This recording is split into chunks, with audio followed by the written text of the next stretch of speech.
မင်္ဂလာပါရှင်ဆီယာဇောကြီးဘာသာပြန်ပေးထားတဲ့လမ်းတင်တဲ့အစာဝတ္ထုတူများတွေက3ရက်ဆက်မုံတိုင်းငယ်ဆိုတဲ့ဝတ္ထုတူကိုဆက်လက်တင်ဆက်ပေးကြပါရရှင်လိုက်ပါနားဆင်ခန်းစားကြည့်ပါရှင်မိုးရေတဲ့တွင်လမ်းလျှောက်လာသောလူလင်ပြုံနေကီသည်မြို့ပြင်သို့ရောက်လာသည်ထို့နောက်ပန်းတိချက်တစ်ချံသို့ပွေ၍ဝင်လိုက်သောအခါမိုးတိတ်သွားသည်ပန်းတိချံတဲ့တွင်ပန်းတိတို့ကိုနောက်ဆုံးပိတ်စွတ်သိမ်းနေကြလေပြီထို့ကြောင့်ຫນွေအကုံဆုံးအကူလေယူးမုန်တိုင်းငယ်သည်တီးမဲ့တစ်ကိုင်းတို့ကိုတိုးဝေတိုက်ခတ်လျက်ရှိသည်ပန်းတီတစ်လုံးသည်မြစ်တော်ရဲ၌မိုးရေကြောင့်တောက်ပြောင်နေ၏နီကီသည်ထိုပန်းတီကိုမြင်သောအခါကုန်းကောက်၍မိုးကအင်ကြီးအိတ်ထဲသို့ထည့်ထားလိုက်သည်ပန်းတီချင်၏အနောက်ဘက်တွင်ခပ်ပြေးပြေးတက်သွားသောဂုံတန်းတစ်ခုရှိသည်ထိုဂုံတန်းထိပ်တနေရာတွင်အင်ငယ်တစ်ဆောင်ရှိသည်ထိုအင်ငယ်သည်တောစခန်းအပန်းဖြေလက်ထက်အင်ငယ်ဖြစ်သည်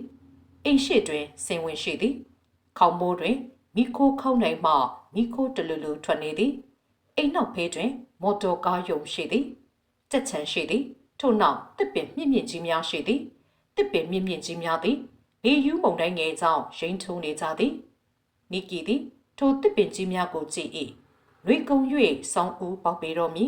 ထို့ကြောင့်လေယူးမုန်တိုင်းထခြင်းဖြစ်၏ဟုသူတတိထားမိလိုက်သည်နီကီသည်ပန်းတိချံအနောက်ပေါက်မှထွက်၍ဂုံတန်းကိုတလန်းချင်းလမ်းကားတက်သွားသည်ထိုအခိုက်တွင်ဂုံတန်းပေါ်ကအိမ်၌အိမ်ရှိတကားသည်ပွင့်လာ၍ဗီလီအမည်ရှိသောလူလင်ပြိုထွက်လာသည်ဗီလီသည်စင်ဝင်အောက်၌မတ်တရက်၍စောင့်မျှော်နေသည်လာဟဲ့တငယ်ချင်းဟုဗီလီကစီး၍ခေါ်လိုက်သည်နီကီသည်စင်ဝင်ရှိသို့ရောက်သောအခါလေကားကိုတလန်းချင်းလမ်းကားတက်သွားသည်ထို့နောက်စကားမပြောကြသေးပဲစင်ဝင်အောက်၌နှစ်ယောက်သားမှတ်တရက်၍မြေပြန့်စီသို့မျောကြည့်နေကြသည်ဂုံတန်းအောက်မျက်နာတူရှူတွင်ပန်းတိချံအလွန်တွင်လမ်းကျဲအလွန်တွင်လေခွင်းအစုံတွင်တော်ရန်မှဆ၍အင်ဖွေးဖွေးတွင်လေယူးမုန်တိုင်းငယ်ကြောင့်လိုင်းပေါင်းပင်ခတ်နေသည်လေကတဲထန်လှပါလားကွာဟုနီကီကစကားဆလိုက်သည်3ရက်လောက်တော့စက်တိုက်ထန်နေအောင်မှာပေါ့ကွာမင်းပိုးတော်ကြီးရောအိမ်ထဲမှာလားအဖေလားမရှိဘူးကွာဟိုတိုရန်မှာတနက်တလက်နဲ့ငှက်ပြက်နေတယ်လာကွာအိမ်ထဲဝင်ရအောင်နီကီသည်ဗီလီနှင့်အတူအိမ်ထဲသို့ဝင်သည်ဧခန်းတွင်မီးလုံရန်မီးလင်းဖိုးရှိသည်မီးလင်းဖိုးသည်အုတ်နေရန်ထဲ၌ဖိုးထားသောမီးလင်းဖိုးဖြစ်သည်အပြစ်၌လေထန်လာသဖြင့်မီးလင်းဖိုးတွင်ဖိုးတန်သည်တဟူးဟူးမြည်နေသည်ဗီလီသည်အိမ်ရှိတကားကိုပိတ်ပြီးနောက်ဧခန်းထဲသို့လာ၍တောက်ကြရအောင်ကွာဟုဆိုကမိဖို့ထဲသို့ဝင်သွားသည်အတန်ကြာသောဖန်ခွက်နှင့်ရေတကောင်းတို့ကိုကန်လျက်ထွက်လာသည်နီကီသည်စင်ဘောကဝီစကီပလင်းကိုလှက်လန်း၍ဘယ်နဲ့လဲဟိယူလိုက်ရမလားယူပေါ်ကွာထို့နောက်မီးနှင်းဖို့ရှိ၌နှစ်ယောက်သားထိုင်ကအိုင်ယာလန်ဖြစ်ဝီစကီကိုရေနှင့်ရော၍တောက်ကြသည်အနံ့ကတမျိုးပါလားကွာဟုနီကီကဆိုကဖန်ခွက်ကိုမီးရောင်၌ထောင်၍ကြည့်သည်အိုင်ယာလန်ဝီစကီဆိုတော့မုံရွက်ထည့်ပြီးချက်တဲ့ကွာဟုဘီလီကပြန်ပြောသည်ကြံဖန်ကွာမုံရွက်ထည့်ချက်ရတယ်လို့တမျိုးပေါ့ကွာအဲ့ဒီမုံရွက်ကိုမင်းမြင်ဘူးလားဟုနီကီကမေးရဟင်မမြင်ဘူးငါလည်းမမြင်ဘူးကွာနီကီသည်မီးလုံရင်မီးလင်းဖို့ရှိ၌မိမိ၏ခြေထောက်ကိုဆန့်ထားသည်ဖြစ်ရာအတန်ကြာသောမိ၏အပူရှိန်ကြောင့်သူ့ဖက်နှက်ရေဆူမှအငွေ့ထွက်လာသည်တငယ်ချင်းမင်းဖက်နှက်ကိုချွတ်ထားရင်ကောင်းမေးကွာဟုဗီလီကဆိုသည်ငါမှခြေအိပ်ပါတာမဟုတ်ဘူးကွာဒီလိုဆိုရင်ခြေအိပ်ကိုငါပေးပါမယ်ကွာမင်းဖက်နှက်ကိုသာချွတ်ပြီးမှချော့အောင်မိခင်တာကပိုကောင်းပါတယ်ဟုဗီလီကဆို၍အိမ်အပေါ်ထက်သို့တက်သွားသည်နီကီသည်ဗီလီ၏ခြေတံကိုကြားရသည်အပေါ်ထက်တွင်အခန်းခန်းအဆောင်ဖွဲ့ထားသည်မဟုတ်ဟင်းလင်းဖြစ်သည်နီကီသည်တခါတရံထိုအခန်းကျယ်၌ဗီလီတို့သားအဖနှင့်အတူတညတန်သည်နှညတန်သည်လာ၍အိတ်လေရှိသည်အတန်ကြာသောဗီလီသည်သုံးမွေးချေအိတ်တစ်စုံကိုယူ၍ဆင်းလာသည်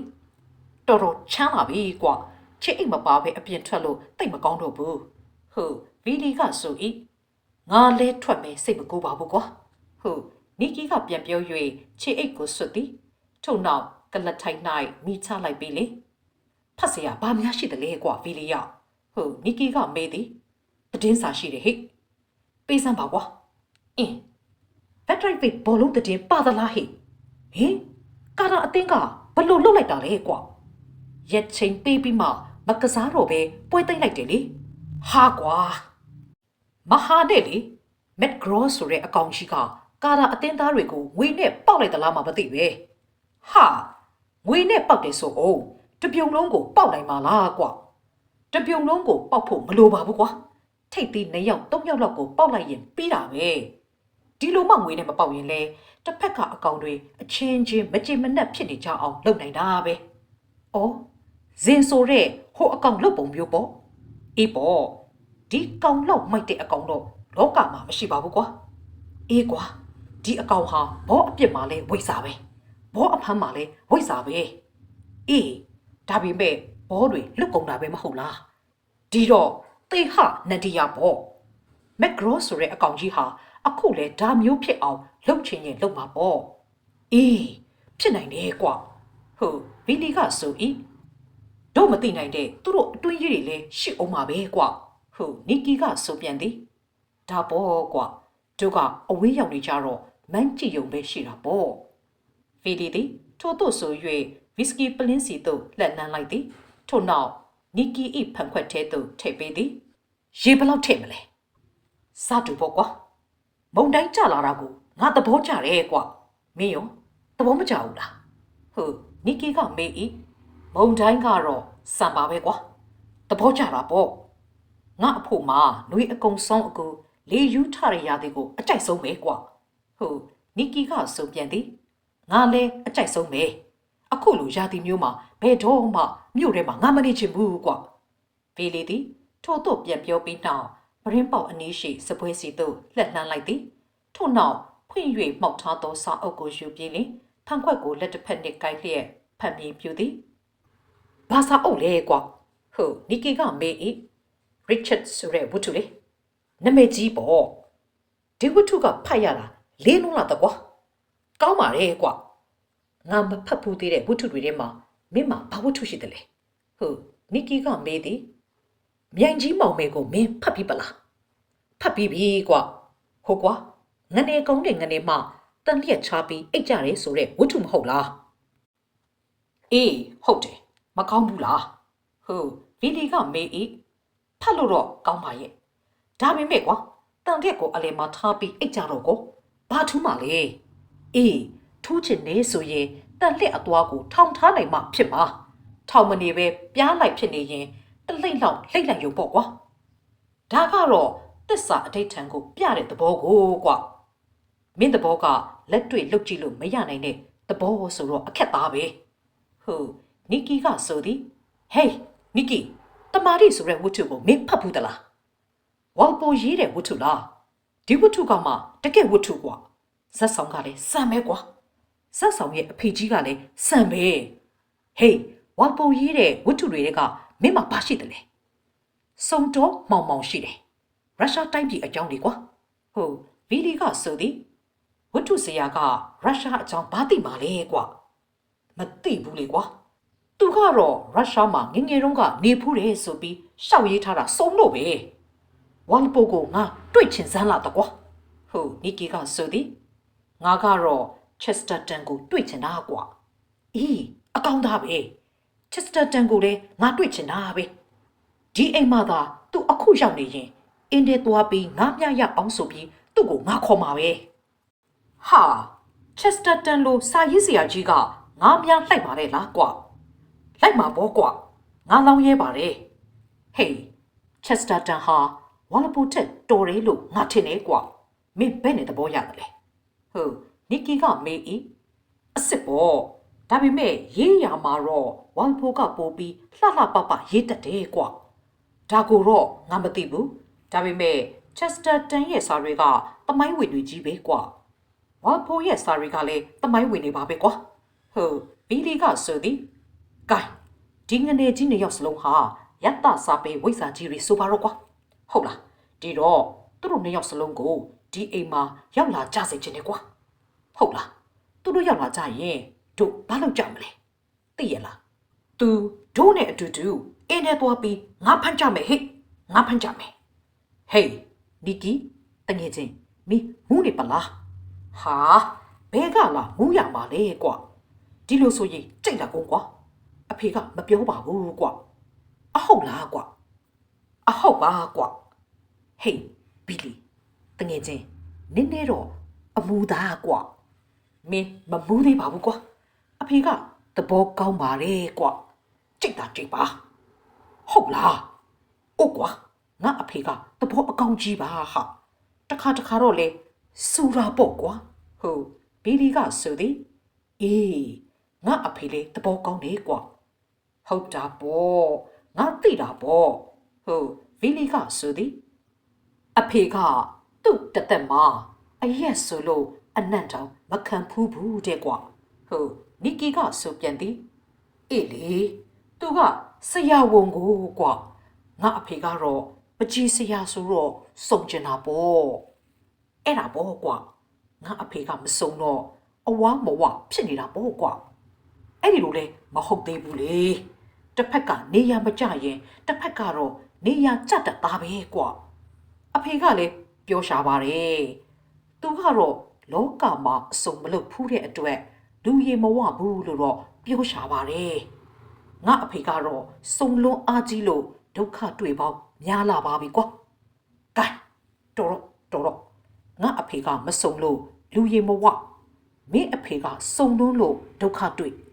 ကြေရောဆိုပါတော့ကွာဟိုနီကီကဆိုသည်တငယ်နှစ်ယောက်သည်ထို့သို့ဆိုကမီးလင်းဖို့ကိုကြည့်လျက်လောကကြီးအကြောင်းကိုကြီးကြီးကျယ်ကျယ်တွေး၍အတွေးနှက်နေကြသည်အတန်ကြာတော့နီကီကဟေးထင်းလုံးတူငါသွားယူလိုက်အောင်မယ်ကွာဟုဆို၍အိမ်နောက်ဖေးသို့ထသွားသည်နီကီသည်မီးလင်းဖို့ကိုကြည့်နေရမှမီးလင်းဖို့၌မီးအားပြုတ်သွားသည်ကိုတတိပြုတ်မိသွားသောကြောင့်ဖြစ်သည်ထို့အပြင်ထိုမြလှောင်တောက်ထားတော်လဲသူမမူးရဲ့တတိမလစ်ကြောင်းပြလိုက်ခြင်းသောကြောင့်လည်းဖြစ်သည်ထိုအခါဗီလီကဟေးတငယ်ချင်းအပွေးလှလှအသားကောင်းကောင်းကိုရွေးယူခဲ့ကွာဟုတ်မာလိုက်သည်သူကလည်းသူမမူးမရဲ့တတိမလစ်ကြောင်းကိုပြလိုက်ခြင်းသောကြောင့်ပင်ဖြစ်သည်အတန်ကြာသောနီကီသည်ထင်းတုံးကိုမနိုင်တနိုင်ပိုက်လျက်မိဖို့ခန်းကိုဖျက်၍ဝင်လာသည်လမ်းတွင်ထင်းတုံးသည်မိဖို့ခန်းစပွဲပေါ်ကဒဲအိုးကိုတိုက်ချလိုက်ပါတော့သည်ထိုအခါဒဲအိုးရဲ၌ရေစိမ်ထားသောဇီးသီးချုပ်တို့သည်ဖိတ်ကြကုန်ကြသည်တချို့ကလည်းကျမ်းပြင်ပေါ်၌ပြန့်ကျဲဖြစ်ကုန်ကြသည်တချို့လည်းမိဖို့အောက်သို့လှိမ့်ဝင်ကုန်ကြသည်နီကီသည်ထင်းတုံးကိုအသာချသည်ထို့နောက်ဒဲအိုးကိုကောက်၍စပွဲပေါ်သို့ပြန်တင်သည်ထို့နောက်ဇီးသီးချုပ်များကိုတလုံးစီလိုက်ကောက်၍ဒဲအိုးရဲ၌ပြန်ထည့်သည်ထို့နောက်စပွဲအနီးရှိရေပုံးကိုယူ၍ဇီးသီးချုပ်များကိုရေလောင်းပေးသည်နီကီသည်မမူးမရဲ့တတိမလှဲ့ဖြစ်အောင်လုပ်နိုင်သည်ဖြစ်လဲဖြစ်သည်နီကီသည်ထင်းတုံးကိုပိုက်လျက်အခန်းထဲရောက်လာသောအခါဗီလီကထ၍ကူသည်မီလင်းပေါ်ထဲသို့ထင်းတုံးရောက်သွားသည့်အထိကူလိုက်သည်ထင်းတုံးကတော့တော့ကိုကြီးတဲ့ထင်းတုံးပါပဲကွာဟုတ်နီကီကချင်းမွန်လိုက်သည်အေးအခုလိုချဲတဲ့အခါမျိုးမှာမီးထဲဖို့ငါခုတ်ဖြတ်ပြီးတတ်တတ်ဖေးထားတာကွာတညလောက်တော့ကောင်းကောင်းခံနေမောင်းဟုတ်ဗီလီကဂုံယူလိုက်သည်မနေ့ကျတော့မိသွေးဖုတ်ပြီးသားရတာပေါ့ဒါပေါ့ကွာဟေးဗီလီရှိသေးလားကွာတစ်ခွက်စီလောက်ကြိတ်ကြအောင်စို့ကွာဟုတ်နီကီကဆိုသည်ရှိပါဗျာဟုတ်ဗီလီကဆိုကကြောင်အင်းစီသို့သွား၍လေးတောင်ပလင်းတစ်လုံးကိုဆွဲထုတ်ခဲ့သည်စကော့ဝီစကီကွာနေအောင်ဟေးတငယ်ချင်းမိဖို့ခန်းထဲသွားပြီးငါရေယူချေအောင်မယ်ဟုတ်နီကီကဆို၍မိဖို့ခန်းသို့ထသွားသည်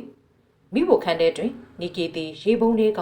စမ်းရည်အေးအေးကိုရေတကောင်းထဲသို့လှောင်ထည့်လိုက်သည်ထို့နောက်မိဖို့ခန်းမှထွက်ခဲ့သည်ထို့နောက်ထမင်းစားခန်းရှိမန်ရှိကဖြတ်လာရသည်ဖြစ်ရာမန်ကိုကြည့်မိသည်မန်ထဲတွင်သူ့မျက်နှာသည်အရက်အရှိန်ကြောင့်နီးရဲနေသည်ဖြင့်ပြုံးလိုက်မိသည်ထိုအခါမှမန်ထဲကမျက်နှာသည်သူ့ကိုပြန်၍ပြုံးပြလိုက်သည်ထို့နောက်နီကီသည်မန်ကိုမျက်စိတစ်ဖက်မိတ်ပြခဲ့ပြီးနောက်ဧကန်ထဲသို့ဝင်လာသည်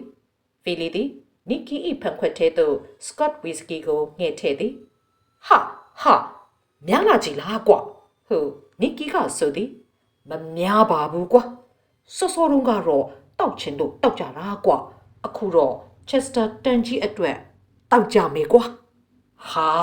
ဒီလိုဆိုရင်တော့ဝါဖိုကြီးအတွက်လည်းတောက်ရမှာပေါ့ကွာ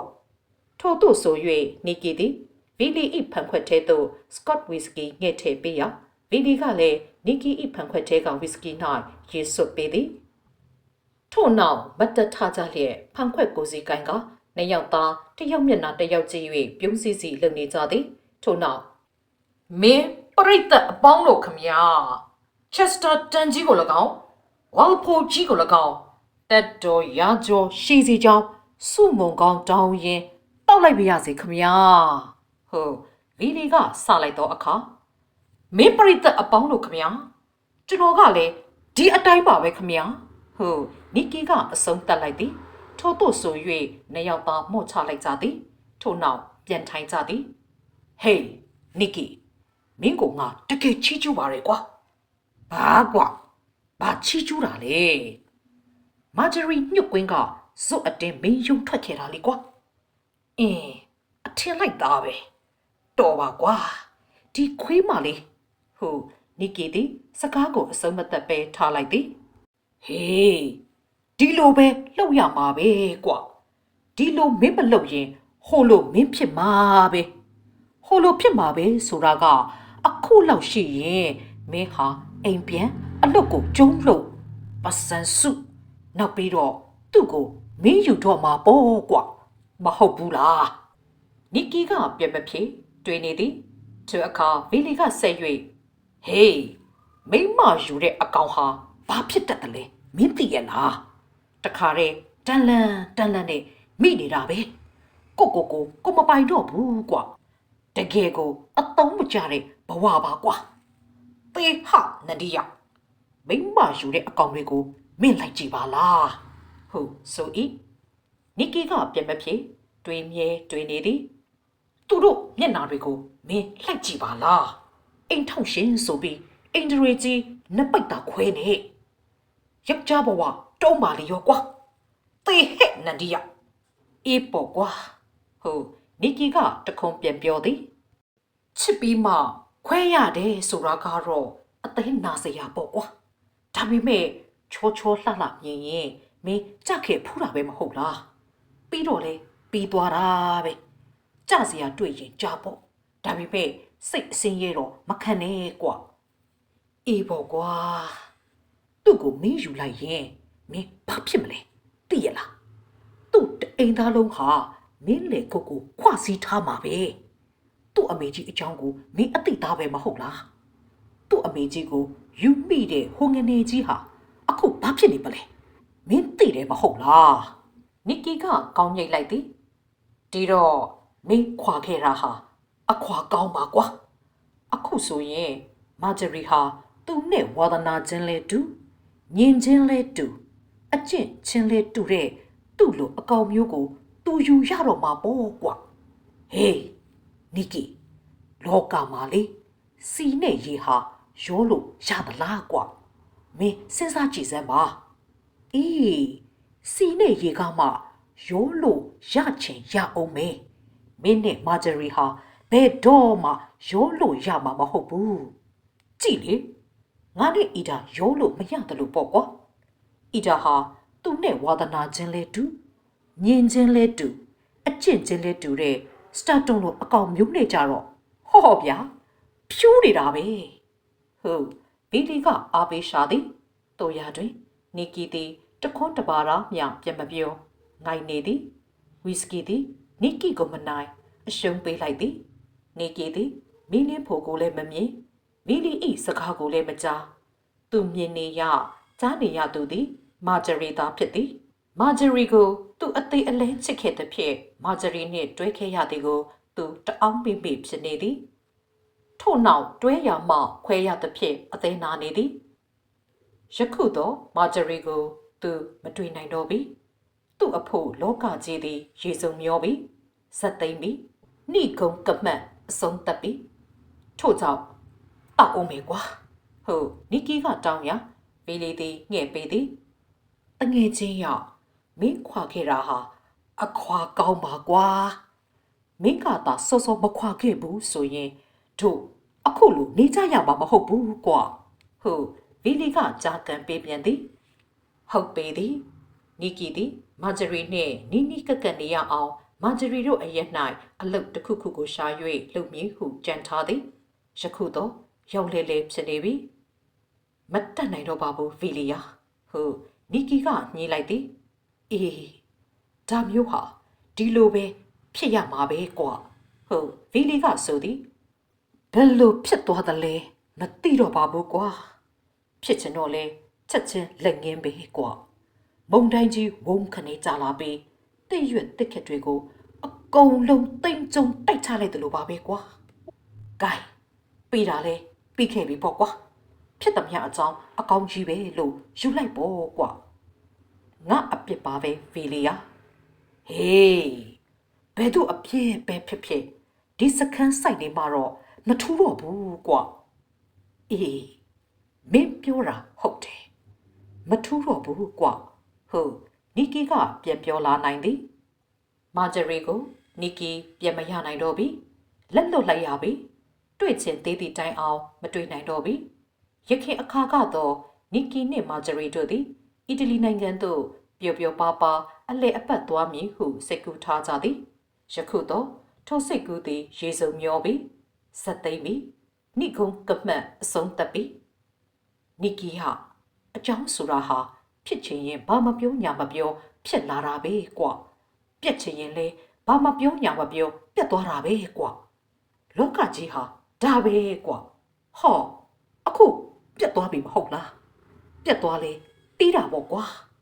မင်းတို့နေရောက်ပူတွဲလှုပ်နေကြတော့ကမင်းအတွက်ငါစိတ်ပူနေခဲ့တယ်ကွာအခုတော့လေပူစရာမလိုတော့ဘူးပေါ့သူ့အမေကြီးဟာဘယ်လိုဟာမကြီးမှတ်တယ်လေဟေးဟိုတုန်းကဆိုရင်မင်းကိုချီပြီးတုတ်ပြီးလှုပ်သေးတာကွာသူ့အမေကြီးဟာအရက်ထဲမှာတူနဲ့ဘာတွေရှော့ပြောထားတယ်မှတ်တယ်လေမင်းမချားမိဘူးလား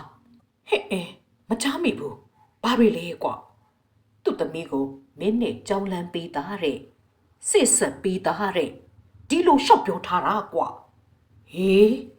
ဒါတော့မဟုတ်ဘူးကွာအေးမင်းကသာမဟုတ်တာသူ့အမေကြီးကတော့ဒီလိုပဲရှော့ပြောနေတာပဲသူ့ဟာသူရှော့ပြောတာတော့ငါဘယ်တတ်နိုင်ပါလဲကွာ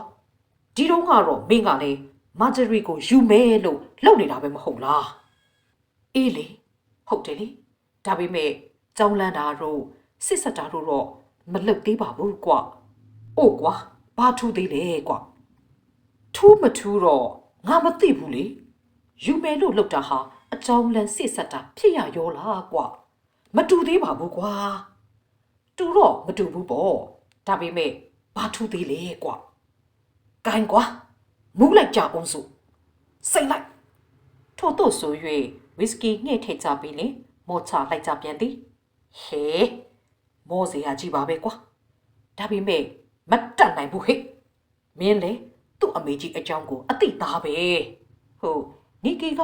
တက်မကြီးချ၍ပြောသည်အေးပေါ်ငါသိတာပေါ့ဒီအမေကြီးလားစံပါပဲကွာတော်ပြီကွာဒါတွေကိုငါမပြောချင်တော့ဘူးဟဲ့တကယ်ဆိုတော့ဒီအကြောင်းကိုငါကစပြီးဖော်မိလို့ဝမ်းနေပါတယ်တငယ်ချင်းရဂိုင်းပြောတဲ့တလောက်ပြောပြကြပြီနောက်ထပ်မပြောဘဲနေလိုက်ကြရင်အေးတာပဲ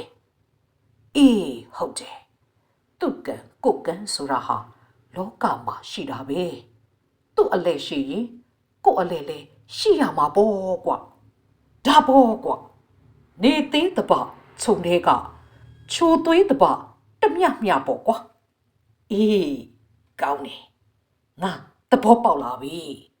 ဒီခွေးမလေးအကြောင်းတော်တန်တက်ပိတ်လိုက်ပြီဟဲ့နီကီသည်ထို့သို့ဆို၍လေးလံနေရမှပေါ့ပါသလိုလိုဖြစ်လာသည်လောကကြီး၌မြည်သည့်အရာမှဆုံးပြီးဟူ၍မရှိရက်ပြီဟူ၍မရှိတစခန်းထနိုင်သေးသည်သာဖြစ်သည်ဆက်နိုင်သေးသည်သာဖြစ်သည်ယနေ့သည်ဇာတပရိနှင့်နက်ဖြန်သည်တောက်ကြနေ့တပတ်ခါသည်စနေနေ့တွင်နီကီသည်မြို့ထဲသို့ပြန်ဝတ်ပြီးမျက်နှာပြရဲပြီးရှက်စရာမဟုတ်ဟုတီလာသည်စိတ်ထားတက်သူအဖို့မှာ ကဲပေါက်ထွက်လန်းဟူ၍ရှိရမြဲဖြစ်သည်ဟေးဗီလီထငှက်ပြစ်ထွက်ပြီကွာဟုတ်နီကီကခေါ်သည်နှိတ်ဟာဗီလီသည်နေရ၌ချိတ်ထားသောငှက်ပြစ်တနက်တစ်လက်ကိုထ၍ဖြုတ်သည်ထို့နောက်ရန်တောင်တစ်တာကိုဖွင့်သည်နီကီသည်ထ၍မိုးကအင်ဂျီကိုဝတ်သည်ချွတ်ထားသောဖက်နှက်ကိုဆွဲ၍ပြန်စီးသည်အမူကမပြေသေးတို့ရာတွင်စိတ်ထဲ၌ပြက်သားကြည်လင်နေပြီဟေးဗီလီမင်းမူးနေသေးသလားဟာအခုမှနေလို့ကောင်းသွားလို့ကောင်းတနက်ပြစ်လို့ကောင်းစမ်းပါပဲကွာဟုတ်ဆိုကဗီလီသည်ဆွဲတာအင်ဂျီကိုဝှေ့၍ကျဲသည်တက်သည်အခန်းထဲမှာအောင်ပြေးအရက်မူးနေလို့ဘာထူးမှလဲကွာဟုတ်နီကီကဆိုရဟောက်လိုက်လေတငယ်ချင်းရခန်းအောင်ရက်မူဘာထူးမှလဲစမ်းပါပဲကွာထွက်ကြမယ်ဟိထွက်မယ်နီကီနှင့်ဗီလီတို့သည်တနက်ကိုစီကင်၍အပြင်သို့ထွက်လိုက်ကြသည်အပြင်ဘက်တွင်မုံတိုင်းသည်တိုက်နေစေပင်ဖြစ်သည်တလောက်လေပြင်းရင်ငှက်တွေကတော့ဂိုင်းတိုးထဲမှာဝတ်နေကြမှာပဲကွာဟုတ်နီကီကဆိုသည်ထို့သို့ဆို၍ပန်းတိချန်စီသို့နှစ်ယောက်သားဆင်းကြသည်မနက်တုန်းကတောချက်တစ်ကောင်ကိုဒီနားမှာငါမြင်လိုက်တယ်ကွာဟုတ်ဗီလီကဆို၏ဒီလိုဆိုဒီအကောင်ဒီအနားမှာပဲရစ်တီလှုပ်နေအောင်မှာပဲကွာလာကွာအပြင်ဘက်တွင်မာဂျရီအေးသည်အေးမဟုတ်တော့ပြီဆွေးစရာမဟုတ်တော့ပြီမုံတိုင်းကတိုက်ထုတ်လိုက်ပြီအတန်ချသောတနက်တန်တစ်ချက်ကိုကြားလိုက်ကြသည်ဟောအဖေတနက်တန်မေအင်းထဲကလာတဲ့အတန်ကွာဒါဖြစ်ရင်တော်ရန်ကိုဖြတ်ပြီးအင်းထဲကိုဆင်းရအောင်နေအောင်ကွာဟိုတောချက်ကြီးတွေ့လို့တွေ့ညာဂိုင်းတော်ဘက်ကလှည့်ပြီးဆင်းကြည့်ရအောင်အေးအကောင်းသားပဲဆင်းကွာယခုအခါတွင်ညီသည့်အေးမြအေးမဟုတ်တော့ပြီမုံတိုင်းကတိုက်ထုတ်လိုက်ပြီနီကီသည်လာမြင့်စနေနေ့တွင်မြို့ထဲသို့ပြန်ဝတ်မိမျက်နှာပြရဲပြီရှက်စရာမဟုတ်ဟုသိလာပြီအားတင်းနိုင်ခြင်းရှိလျင်ကောင်းသေးကြီးပင်ဝေတာရီအမှတ်28အောက်တိုဘာ1962အဆုံးအထိလိုက်ပါနားဆင်ပေးခဲ့ကြတဲ့သူတဦးတယောက်ချင်းစီကိုအထူးပဲကျေးဇူးတင်ရှိပါရရှင်နောက်အခန်းဆက်တွေကိုလည်းဆက်လက်ပြီးဖတ်ပြပေးသွားမှာဖြစ်တဲ့အတွက်စောင့်မျှော်နားဆင်အားပေးကြပါအောင်ရှင် Channel ကို Like and Subscribe လုပ်ကြဖို့မမေ့ကြပါနဲ့နော်